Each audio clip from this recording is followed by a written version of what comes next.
નમસ્કાર વાલા નિવૃત્ત પેન્શનર મિત્રો, સ્વાગત છે આપનું આપણી આ યુટ્યુબ ચેનલ ભાવેશ મકવાણા ન્યૂઝમાં। તો મિત્રો, પેન્શનરો અને નિવૃત્ત કર્મચારીઓ માટે આજરોજ સાંજે 5:45 થઈ છે એક મોટી જાહેરાત અને આવ્યા છે એક મોટા સમાચાર। તો સમાચારની વિડીયોમાં વિગતવાર વાત કરવાના છીએ, એટલે વિડીયો તમે ખાસ અંત સુધી જોઈ લો એવી મારી દિલથી નમ્ર વિનંતી છે। તો 8મા પગાર પંચનો મુખ્ય ઉદ્દેશ કેન્દ્ર સરકાર અને રાજ્ય સરકારના કર્મચારીઓ અને પેન્શનરોના પગાર ભથ્થા અને પેન્શનમાં સુધારો કરીને વધુ સારું પગાર માળખું તૈયાર કરવાનો છે। તો આવી સ્થિતિમાં ચાલો આજના સમાચારમાં આપણે જાણીએ કે 8મા પગાર પંચથી કર્મચારીઓનો પગાર કેટલો વધશે અને કયા કયા લાભો મળશે। તો 8મા પગાર પંચનો મુખ્ય ઉદ્દેશ કેન્દ્ર સરકારના કર્મચારીઓ અને પેન્શનરોના પગાર ભથ્થા અને પેન્શનમાં સુધારો કરીને વધુ સારું એવું પગાર માળખું બનાવવાનો છે।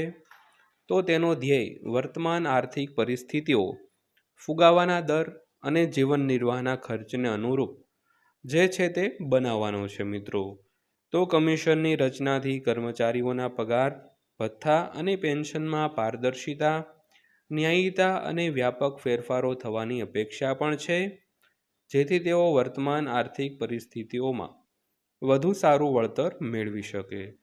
તો મિત્રો, ખાસ કરીને જ્યારે પણ પગાર પંચ લાગુ થશે ત્યારે તેનો મુખ્ય ઉદ્દેશ શું હશે?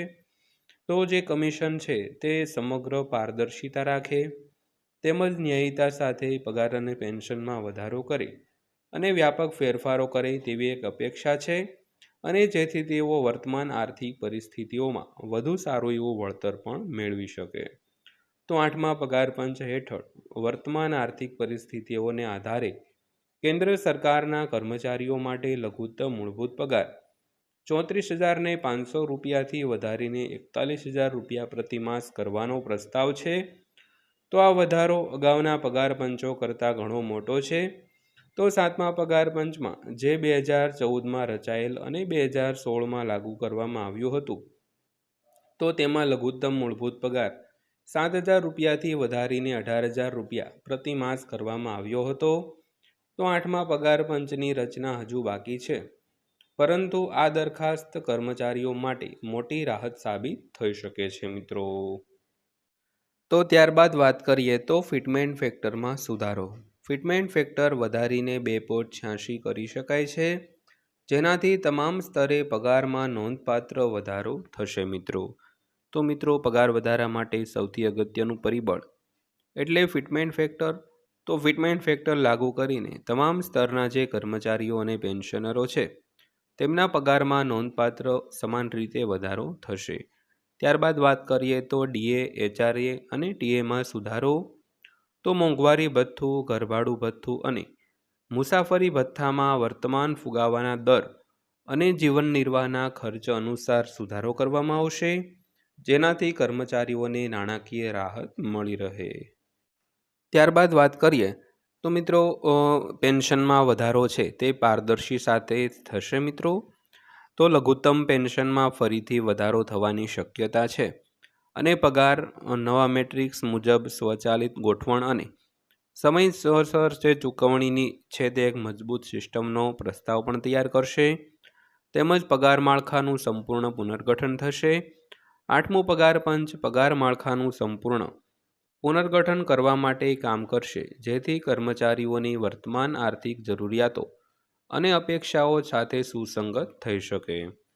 ત્યારબાદ વાત કરીએ તો પારદર્શિતા અને સરળતા વિશે।